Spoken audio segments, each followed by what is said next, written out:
Saya sadar betul bahwasanya berharap kepada manusia itu pasti kecewa. Saya ngajar ngaji di rumah orang kaya. Waktu itu istri saya sudah SMS. Handphone saya tuh handphone Cina yang diikat pakai getah, baterainya sudah ngelembung karena sudah rusak gitu ya. Mereknya itu Iona. Saya masih ingat warnanya kuning emas gitu, diikat pakai getah. Modelnya kayak BlackBerryan lah. Ya, susu anak habis. Itu same day ya. Itu saya balas lah. Ya udah saya bilang, ganti dengan teh manis. Harga susu tuh cuma Rp9. Di Malaysia tuh dapat subsidi. Nah, sedangkan popok anak itu kurang lebih Rp30. Jadi 3 tambah 10 tuh Rp40 lah kebutuhan hari itu. Nah, insya Allah kalau sesuai rencana, hari itu saya dapat uang. Jatah saya ngajar ngaji. Rumah orang kaya, pakai klaster. Mobilnya tuh BMW, Mercedes-Benz, Proton Perdana. Rumah orang kaya. Bisnisnya salah satunya punya pom bensin. Jadi bagi saya kaya lah kan. Begitu saya selesai ngajar ngaji anaknya, saya tunggu gitu. Karena hari itu saya harus dapat uang 140. Jadi uang saya pergi itu udah tinggal Rp5. Nah Rp5 tadi karena saya berpikir tadi ya hari ini dapat uang Rp140. Ya udahlah saya isi bensin aja dulu, perut gak usah diisi. Ngajarnya jam 8 pagi. Ngajar dulu sampai jam 9-an, selesai ngajar tuh dengan santainya kakak ini, dan saya doakan beliau dimuliakan Allah, dijaga Allah, karena kakak ini justru menjadi sebab saya belajar ilmu tauhid, belajar pembelajar, dan saya nggak pernah menyesali itu. Kalaupun saya ketemu beliau, saya lupa alamat detailnya, tapi walaupun Allah takdirkan saya ketemu beliau, saya mau kasih hadiah, karena beliau ngajarin saya gitu. Jadi waktu itu beliau bilang gini, "Ala Lukman, akak lupa pergi ke bank. Bayaran untuk Lukman minggu hadapan ya," maksudnya minggu depan ya gitu. Duit Rp5 udah diisi bensin, istri udah SMS, susu anak habis, popok habis gitu kan. Saya ya nunduk, baik Datin, saya bilang. Datin kan, misalnya ada Datuk ada Datin. Baik Datin, baik Puan, tak apa, saya bilang, tak ada masalah. Saya balik dulu Puan, balik.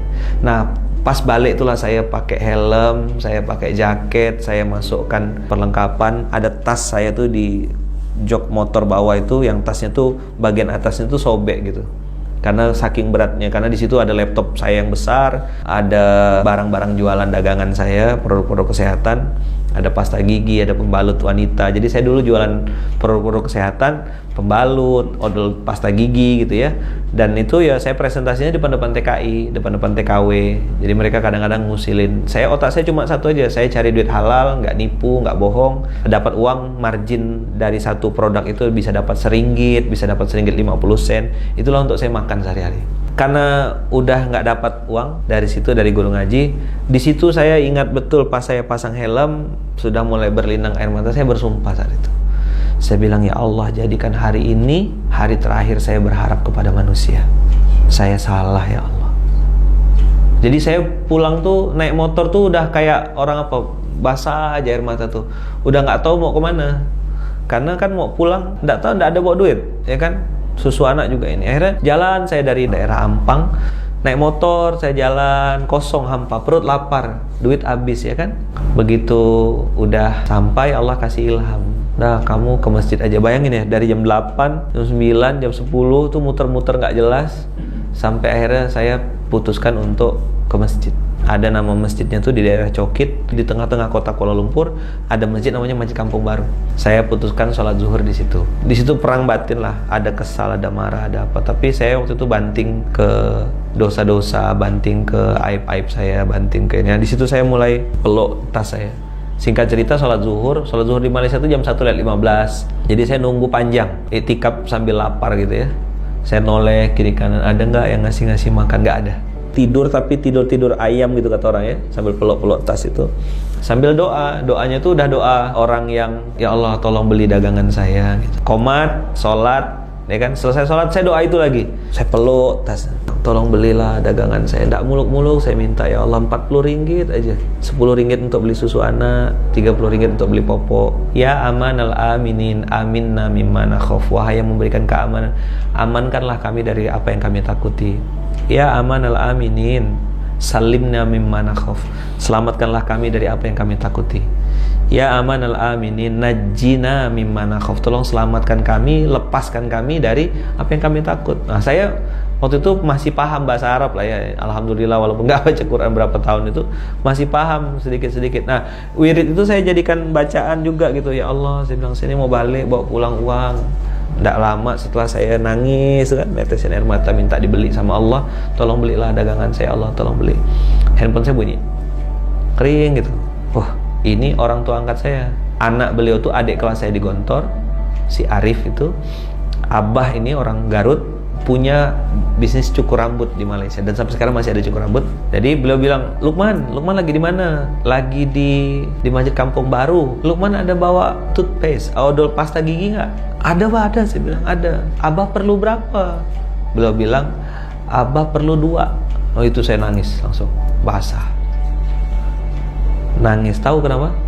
Karena harga pasta gigi itu 20 ringgit kontan. Saat memutus harapan kepada makhluk, Allah langsung datang.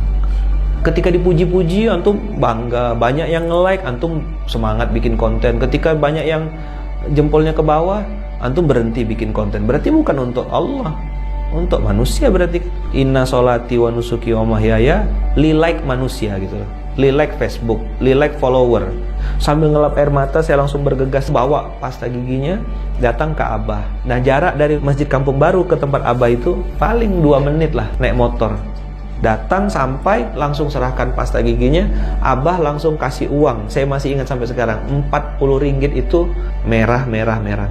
Begitu duduk, kan antum udah bayangin belum makan dari pagi. Zuhur di Malaysia itu jam 2, jam 1 lewat, jam setengah 2, setengah 3 gitulah. Abah belikan saya burger, ya 2 ringgit 50 sen. Makanan murah kalau di Malaysia itu. Nah, begitu Abah kasih saya burger, saya mau makan, saya letak lagi. Saya mau makan lagi, saya letakkan lagi. Pas saya mau makan, saya letakkan ke dalam tas, Abah keluar. Kenapa enggak dimakan? Makan dulu. Saya tuh makan burger tuh sambil nangis. Minta maaf. Saya bilang apa? Bunda, saya bilang, Kak Iya, maafkan ayah ya. Ayah harus makan ini. Lapar betul. Dari pagi belum makan, terpaksa. Saya tadi tuh mau bawa balik tuh supaya bisa bagi 2 sama istri. Tapi Abah nyuruh saya makan dan saya makan lahap. Selesai saya salam tangan Abah, cium tangan, pulang, lalu ke rumah.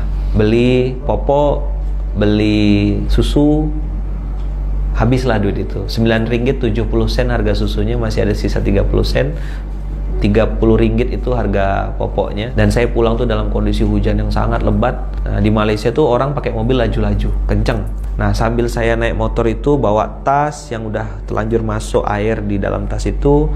Baju saya basah, jaket saya basah, air mata saya juga basah. Jadi kombinasi antara air hujan dengan air mata. Terus beberapa kali mobil yang melewat di samping saya tuh nyiprat, gitu.